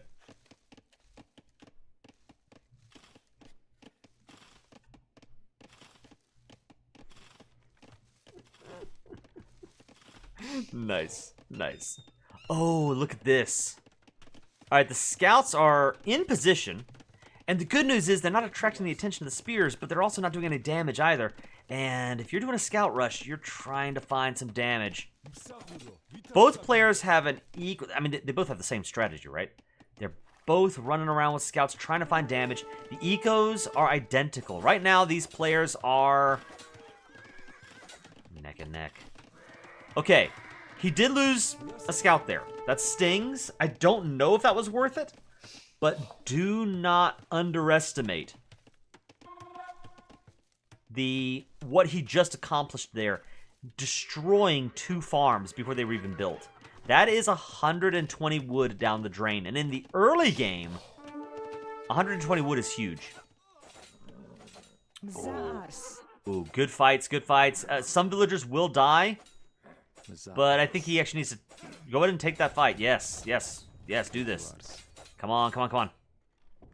Okay, that was... like, I know you don't want to lose vills, but... I think that's what I would do if I were in his shoes. You're not really going to get away, so just fight. Oh, scout down, scout down. Now that one scout, he wants to find another kill. So close. There it is. Okay, vill down. Scout down. Let's reset. Where are we at right now? As both players are kind of back at ground zero. We got 4 scouts still on the field for blue player. He's got the stronger military right now. But there are spears from both sides. It's going to be hard to raid at this point. Kryptix has a 3 villager advantage and a significant food lead. Which is really awesome considering, again, he's not using the wings at all. He has instead focused on fortifying his base here in the center. And relying on farms. He thinks that, you know, it's just not worth it to risk the villagers going out, collecting the deer, collecting the fish. Better for them to stay at home.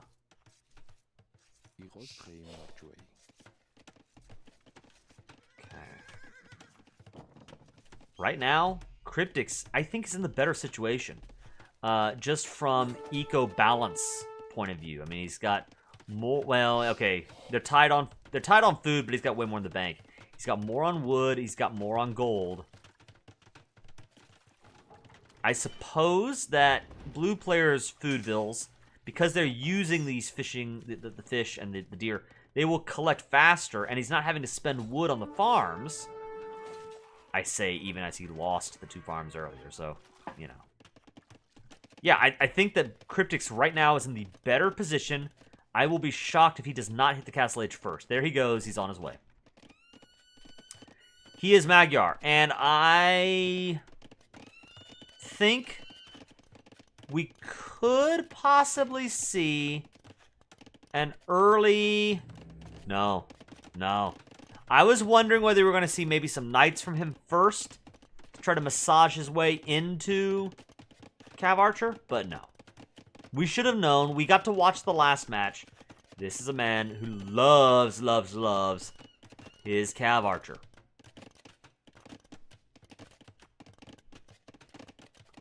So I would be shocked if we do not see We need to see fletching coming in. He's got the resources for that. And I would want to see maybe a second archery range. Let's start massing, get ready to mass units.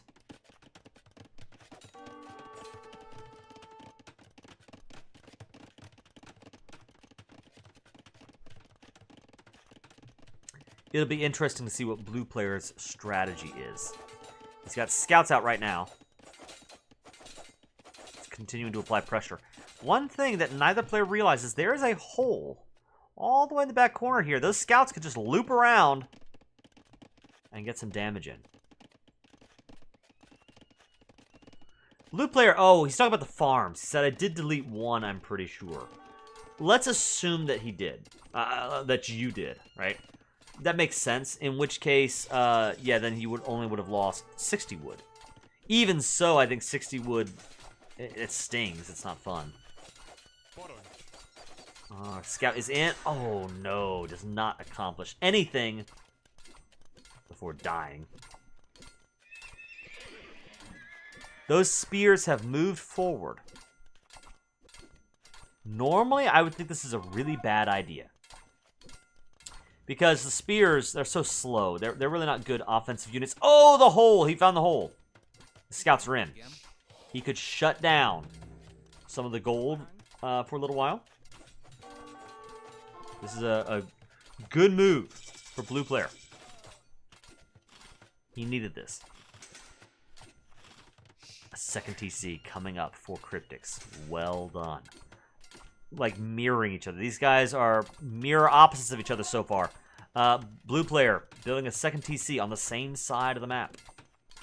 But these spears are so slow that they're really defensive units. You don't use them offensively. I wonder if he realizes Cav archers are going to be the play. So instead of, like, the spears really are going to help me against Cav archers, I might as well send them forward to be annoying, do a little bit of damage, and just make the transition into knights and cav and things that'll be a little bit more of a threat to those cav archer. This is what you need to do. And again, it's not about the kills, it's just getting him off of gold to slow down this cav archer play. I would be shocked if this tech switch was not a surprise. If this was a surprise to Blue player, I would be surprised.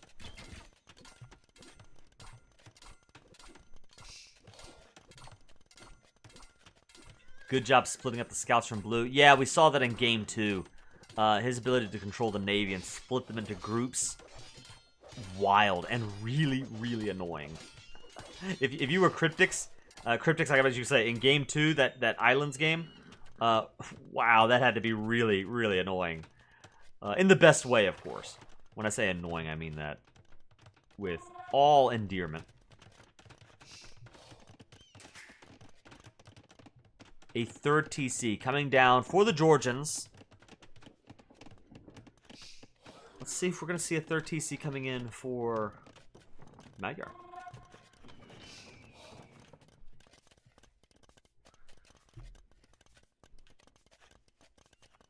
Both of the archer attack upgrades are in. We see the archer armor upgrade coming in as well. Meanwhile, both of the cavalry armor upgrades are in, as well as the first attack. I think we see what the battle's going to be, at least in the next phase of the game. We have knights versus cav archers.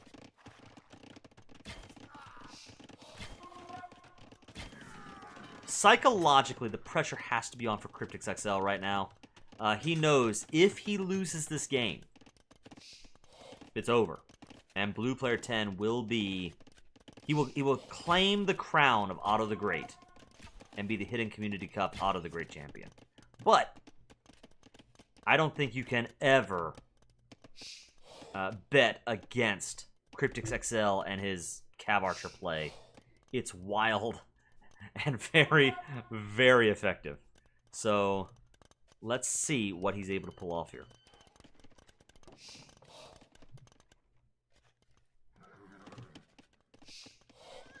A bunch of knights.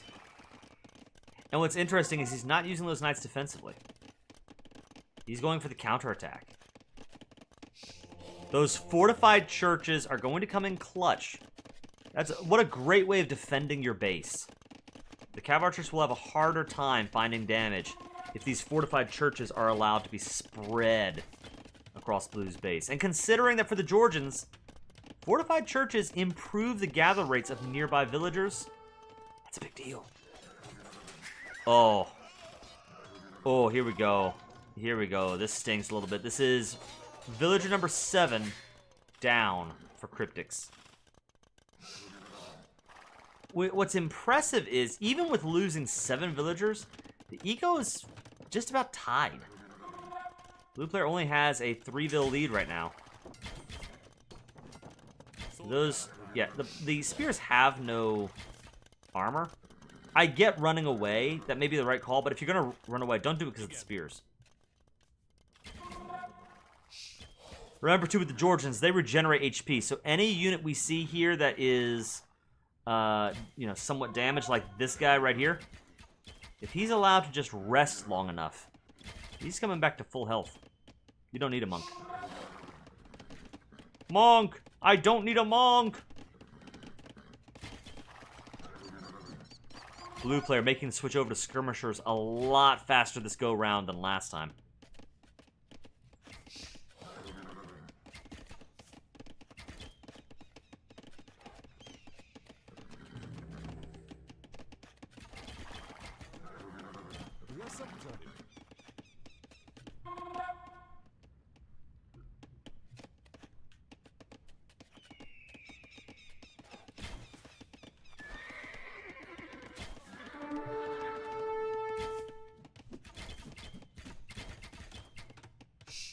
Oh, you want AoE 2 taunt impressions? I can entertain all day long.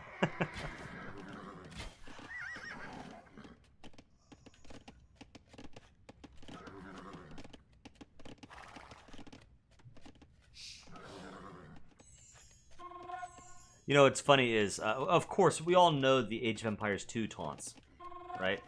You know, the classics. Like I said earlier, you know, sure, blame it on your ISP. Or, monk, I need a monk, and all, you know, all those fun ones. Right, all of that.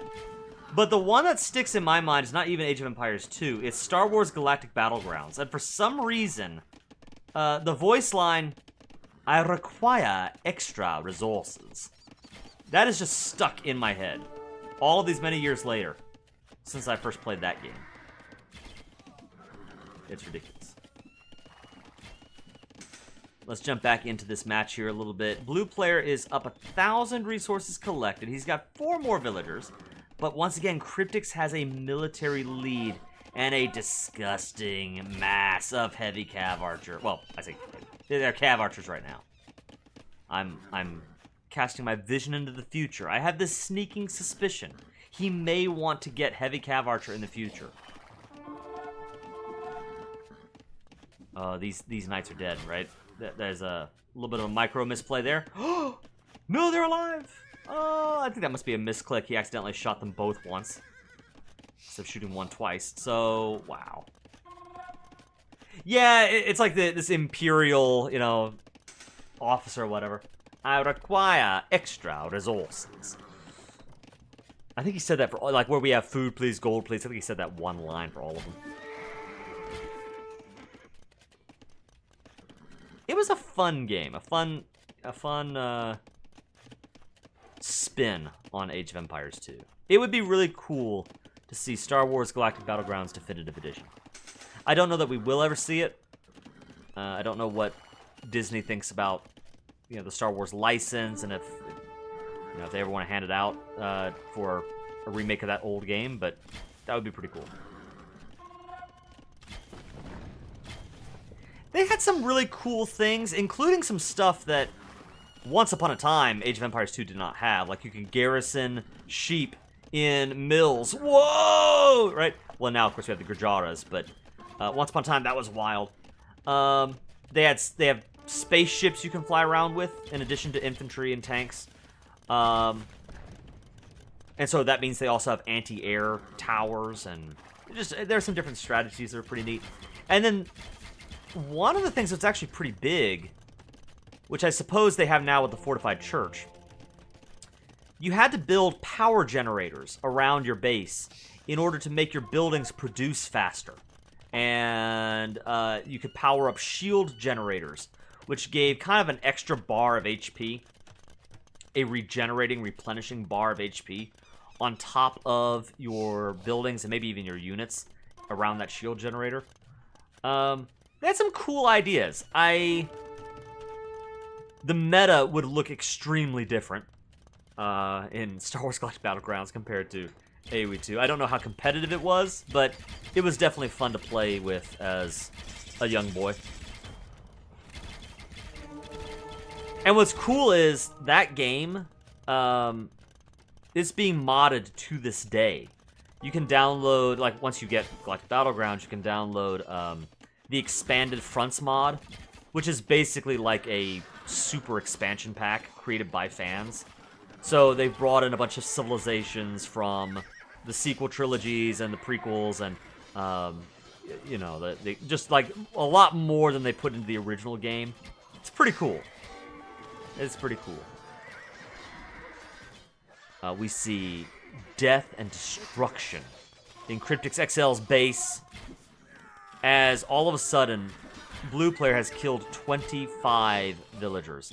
These Cav Archers, as dangerous and deadly as they are, and they are very dangerous and deadly, they were not really able to find damage in the Georgian base. And BluePlayer has found a moment to strike. Yeah, like Forgotten Empires for AoE 2. Exactly right. Yeah, the original Forgotten Empires. Exactly.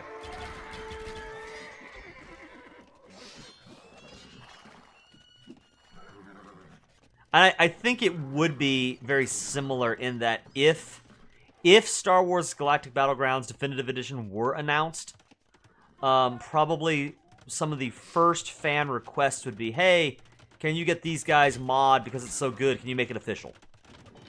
Can you bring this stuff into the game? That would not surprise me at all.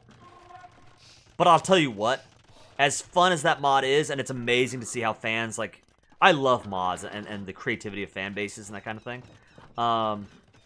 You start to realize how old the original AoE 2 engine is, and the stuff that you will miss, like auto reseeding farms or shift clicking villagers that weren't there once upon a time. Yeah, you'll miss it. It'll feel old. Just the engine. It's not the modder's fault. It's just the game itself. There's only so much they can do. Okay, so at this point, obviously BluePlayer has an eco lead, but Kryptix is staying very competitive on the military side of things. He is down 10 military units, but he's pushing BluePlayer back. All right, those Cav Archers, man, they're scary.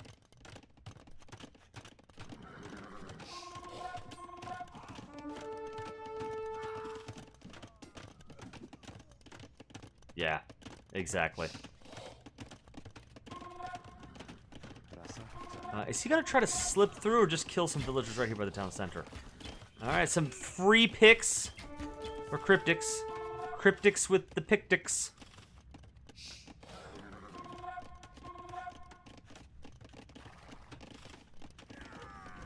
We're all going to have Cav Archer nightmares tonight. Yeah.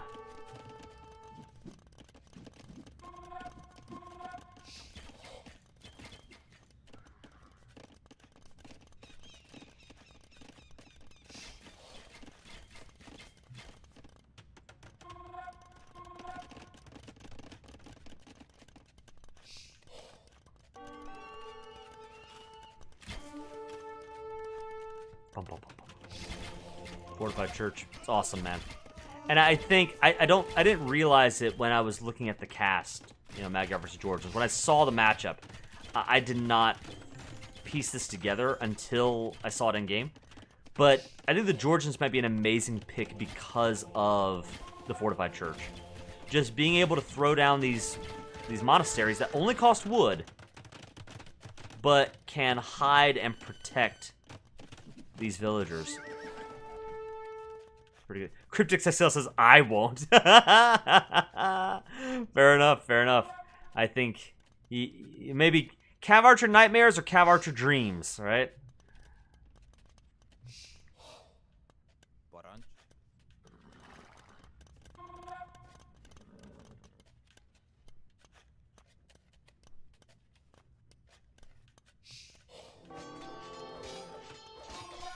Okay, still, this is very scary. If you're Kryptix, you're already behind on the Vil counts. And I imagine Kryptix, you know, he sees the score, and he knows he lost a bunch of Vils early. So, obviously, you know, the players don't have the same bird's eye view that we do. They don't have all the facts while they're playing.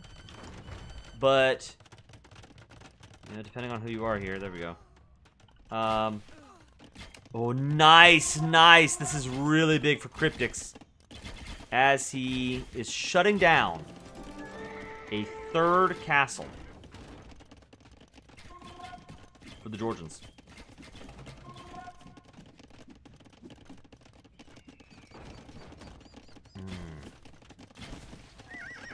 Unfortunately, the Mangonel goes down without doing a whole lot of damage. Abandoning the castle. I think he was afraid about the enemy castle going up first, but... Or maybe he just needs to retreat from this horde of skirmishers.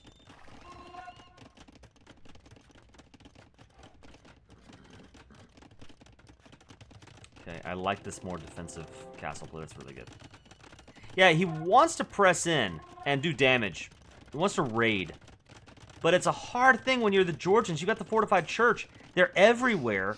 The villagers seem to never be that exposed. That's the problem. That's why Georgians are such a good pick against this strategy and this composition.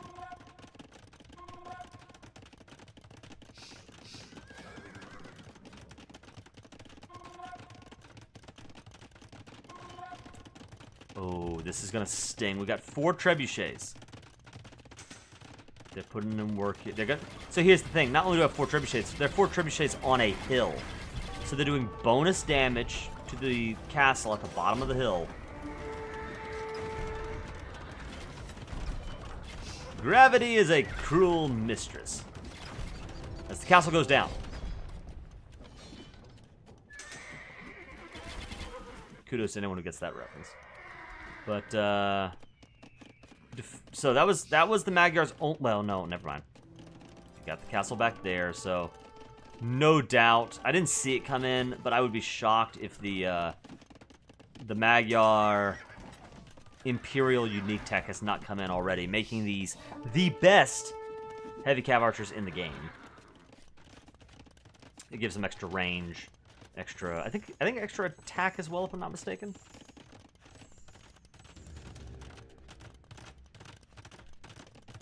This is disgusting. 4 castles. A 5th castle coming down.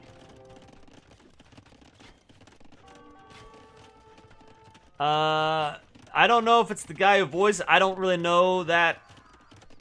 I don't know if he does or not. It's from The Tick, which was an old cartoon show from a long time ago. But it has a lot of quotable lines. It's a pretty funny show. Anyway.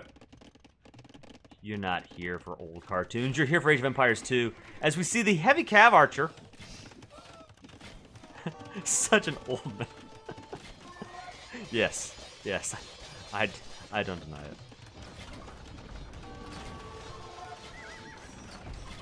These cav archers, they're forced to fight into the skirms. And there aren't really enough skirms to actually stop this. Yeah, you're not here for old cartoons, you're here for old video games. That's right.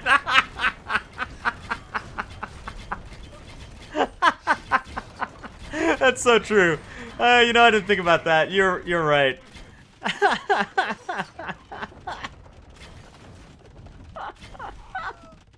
That's good. That is good. Oh. Oof, Treb sacrifice. Yeah, those Trebs went down for nothing. I mean, I guess you soaked up a little bit of stone, but it may be time for Kryptix to strike back. Still gotta deal with these skirms, though. Ugh. We see here, Elite Manaspa and Cavalier And that's a deadly combination. I do love seeing Magyar Hussar. Okay, please pay attention right here, says Kryptix. All right, we are locked in.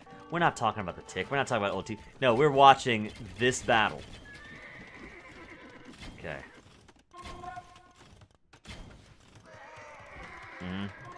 So far, I'm liking it. Just sort of slowly chipping away as best you can.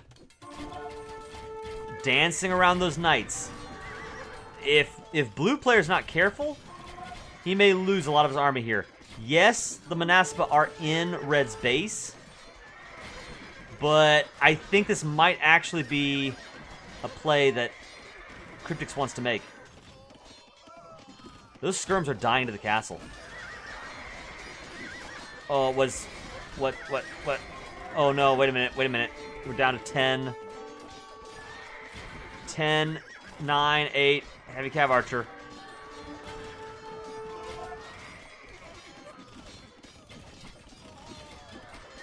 Oh, that is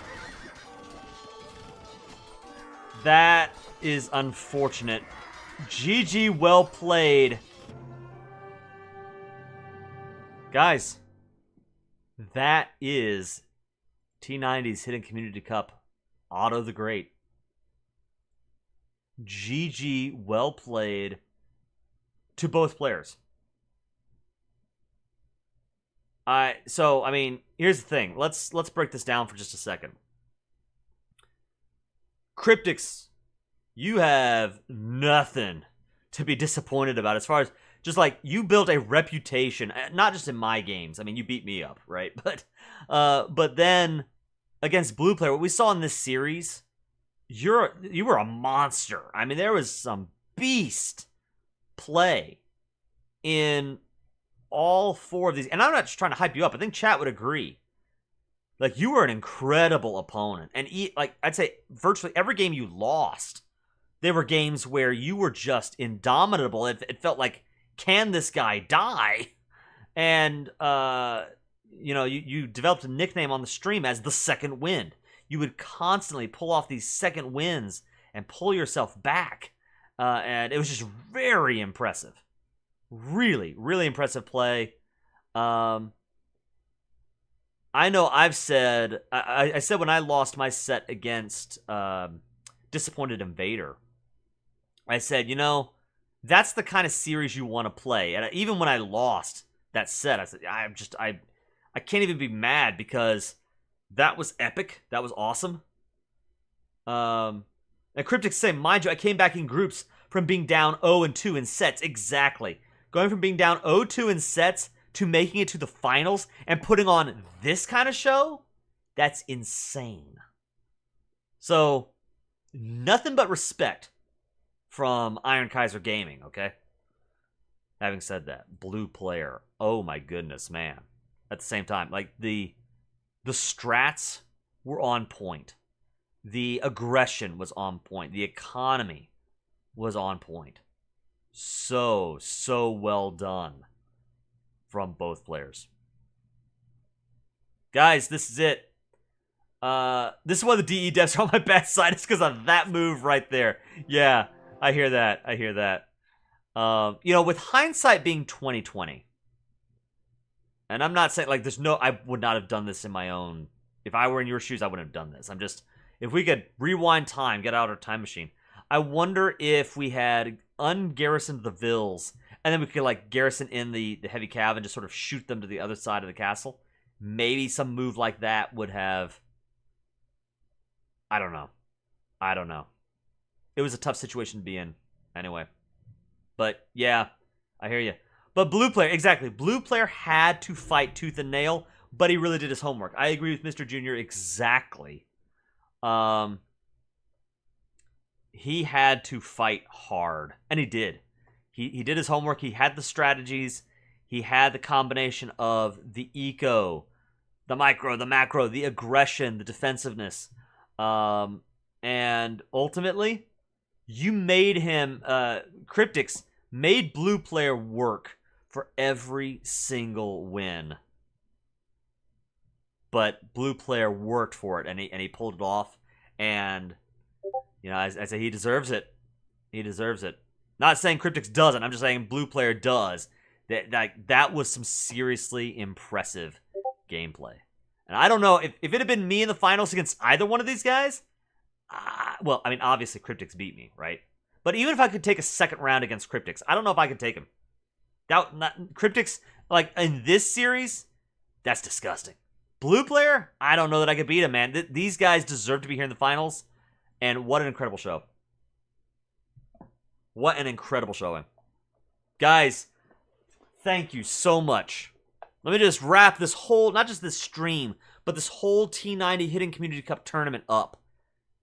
Guys, thank you so much for watching along, joining me in this adventure as, well, first following me as I battled through the group stages, made it out of there, went through the quarterfinals, got to the semis, got eliminated by Kryptix, and then watching along with me as together we have cast an incredible final series here between Kryptix and BluePlayer10. Thank you guys very, very much. Well done. Well played to both players. My hat is off to both of you. One more time, guys. Thank you. Let me know in the comments. Share your thoughts. If you really enjoy my casting, you want to see more AoE 2 from me, or AoE 3, or whatever, please consider following along on Twitch, or following my YouTube channel, or just letting me know, just watching and enjoying and sharing with me that you guys enjoyed the casts and you want to see more. Just hearing from you guys, it means a lot to me, so I really appreciate it. Guys, I've been talking for a while now, and I think I'm going to sign off. So thank you one last time, everybody. For now, this is the Iron Kaiser over here at Iron Kaiser Gaming, signing off. God bless. Have a great one, y'all.